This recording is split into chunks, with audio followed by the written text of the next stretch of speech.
Hello, we've got lesson 13.5 here. We're going to use the law of sines. Before we jump in to the definition of the law of sines and we look at the actual formula, we're going to look back at geometry for a second. We're going to talk about the ways to prove triangles are congruent, what it means to be a triangle congruence proof or theorem, postulate. There's a couple of each. Looking at this list over here, there's 6 of them. One of them doesn't belong, right? Side angle side, hypotenuse leg, side side angle, side side side, side angle, and angle side. There are actually only 5. One of them we don't use because it doesn't work all of the time. You may have already spotted it, but it's this one, side side angle. And the reason that it doesn't work is because there's just a very unlikely situation. It does happen, but there's just one perfect set of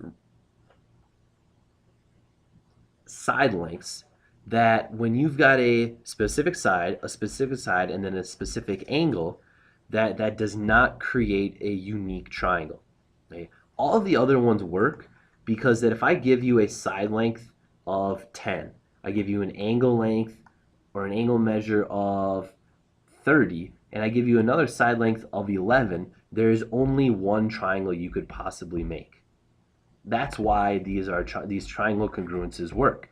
Is because side angle side in that specific order is all you need to create a specific triangle. And so you know if you have those specific measures, there's only one triangle you could make. So if another triangle has those specific measures, they must be identical, all the parts, not just the side, the angle, and the side.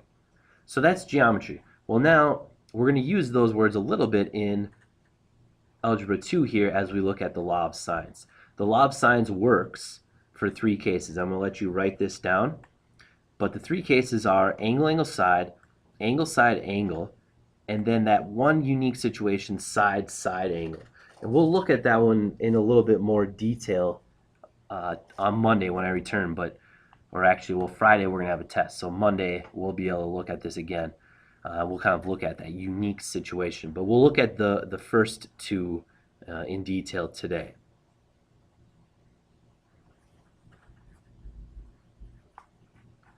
All right, so let's look at the actual law of sines. Here it is. Why don't you write this down right now?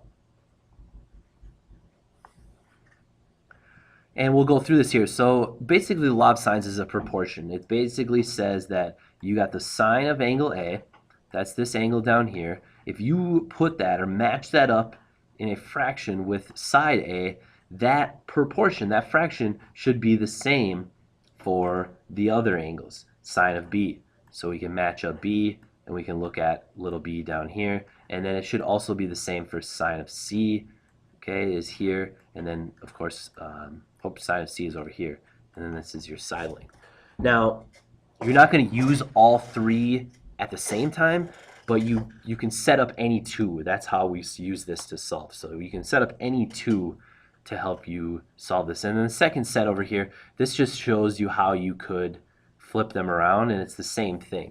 So you can just put the side length on top, and typically you want to put what you're solving, put that on top.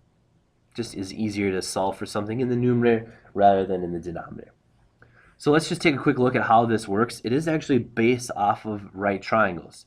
If we take this triangle, which is not a right triangle, and we drop a height right here, we'll call this h. Now we've created a right triangle. Okay, we've got a 90 in the corner here, and so I'm going to label this. This is A. I'm going to call this angle B. This is C. So all of these things will match up. This is little b over here, and this is little a here.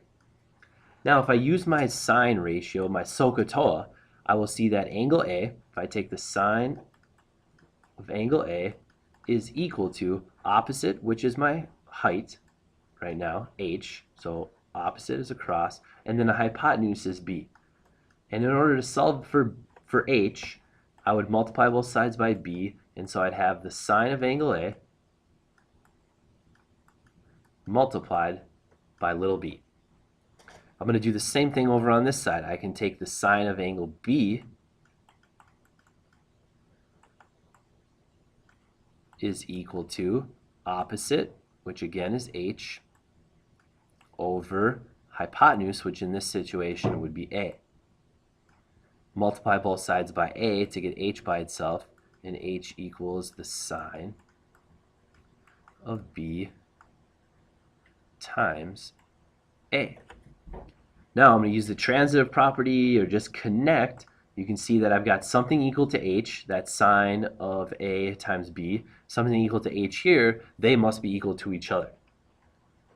So I can kind of copy this part down. I can copy this part. Okay. So those are two things that are equal to h. I can set them equal to each other now. So the sine of a times b is equal to the sine of big B times a. And now my last step would be just simply dividing this side by a and this side by a. We'll cancel these out, and you'll recognize the law of sines here. And then if I do the same thing with b, divide this side by b, they cancel out. Also dividing this side by b, you'll see the law of sines right here. So in short, it's kind of a proof. It doesn't prove the whole thing, but it gives you the idea that everything is still based off of right triangles. We create a right triangle in this, maybe it was an obtuse triangle or whatever it was. We use the right triangles inside of it, but we've got this general idea now that works for all triangles. So let's see if we can apply it here now. This is a triangle, and I always encourage to draw the triangle. So this triangle is drawn for me here. I'm going to label it. Now this is obviously my obtuse angle, so I'm going to put the 102 in here. It is important to keep it somewhat accurate. That's my angle B. Across from angle B will be little b then. Angle A, it's hard to tell at this point which one would be angle A, and the picture again is just to help you. It's not going to be your answers. So I'm going to call this one my angle A, and then that makes that angle 28 degrees. And then it's down here. Nope, that's going to be angle C, excuse me. We don't know angle C yet. We will be able to figure that out. Side A is 8 down on this side. So the first thing that we can do is take 180 and subtract the two sides. Take 180, I'm sorry, the two angles. We know that we've got 102 and we've got a 28. Subtract those things off.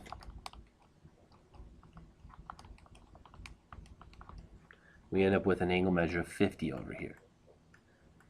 50 degrees.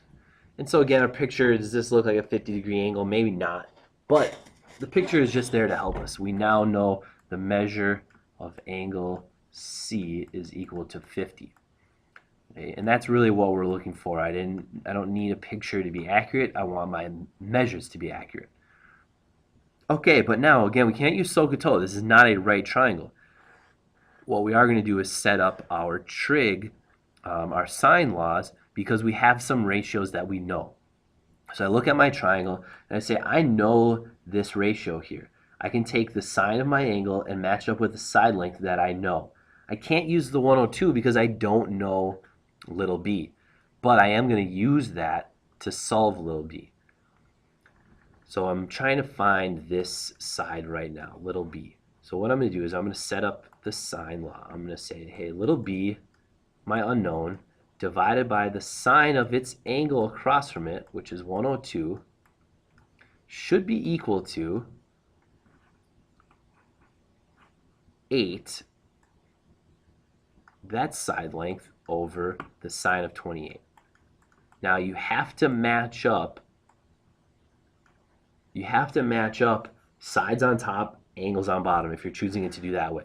We could put b on the bottom, but when I'm solving, now in order to solve this, I can cross multiply, or I can just simply multiply by the sine of 102. If I multiply by the sine of 102 on both sides, This will cancel out. I'm just left with b is equal to, and now I just simply have to take 8, divide by the sine of 28, hit enter, and then multiply by the sine of 102. And I get an answer of 16.66. I'm going to round that to 16.7. And we need to do the same thing for angle C. So I'm going to set up across. Here's my kind of proportion that I'm going to use. Angle C. I know side C I do not know. So I will say again, little c over, now I need to use the sine of 50 because that's the angle that matches up with it, is equal to, and I'm going to use the same side, the ones that we were given, just because those are exact measures. You could use the 16.7, but that's rounded, and so I'm going to avoid using that for the time being. And again, it's 8 divided by the sine of 28, and then I need to multiply by the sine of 50. Sine of 50 both sides.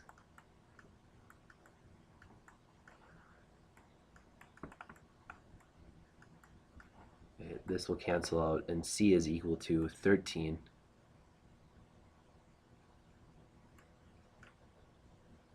I'll write left at 13.1. And so we have everything measured and solved in this triangle.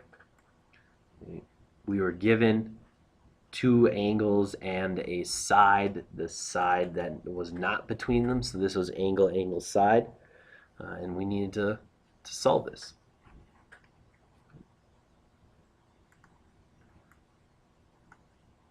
I'd like to have you try this one on your own, so please go ahead and see if you can set up the signs, draw the picture, and make sure that you are solving this one.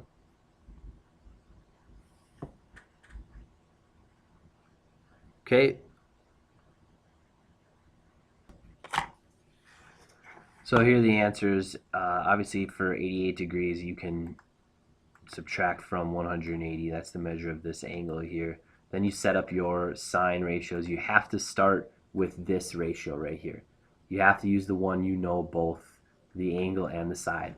That's why if you have a triangle side, side, side, you can't use the law of sines.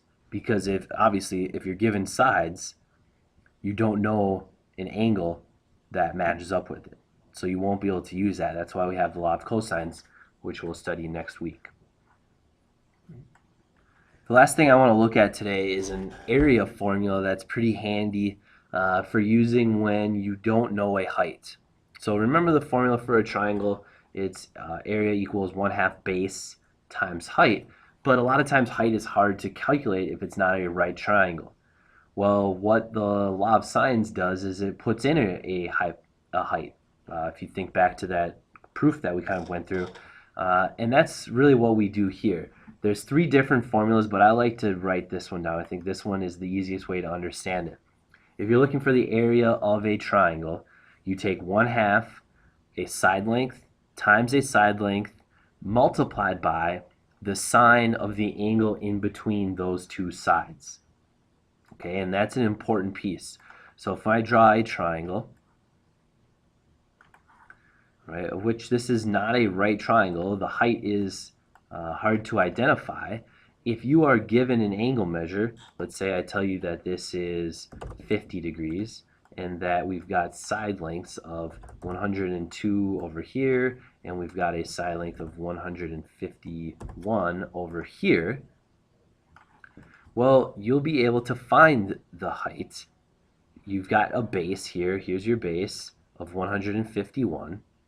And so that's part of the formula. But how do we find a height? Well, I drop down a height, and again, you see it's the law of sines. Opposite, or it's SOHCAHTOA. Opposite is going to be your height. Hypotenuse is 102, and we can use that to find the height. Right? So this part of the formula is really h. Right here. So go ahead and see if you can use that to figure out this problem.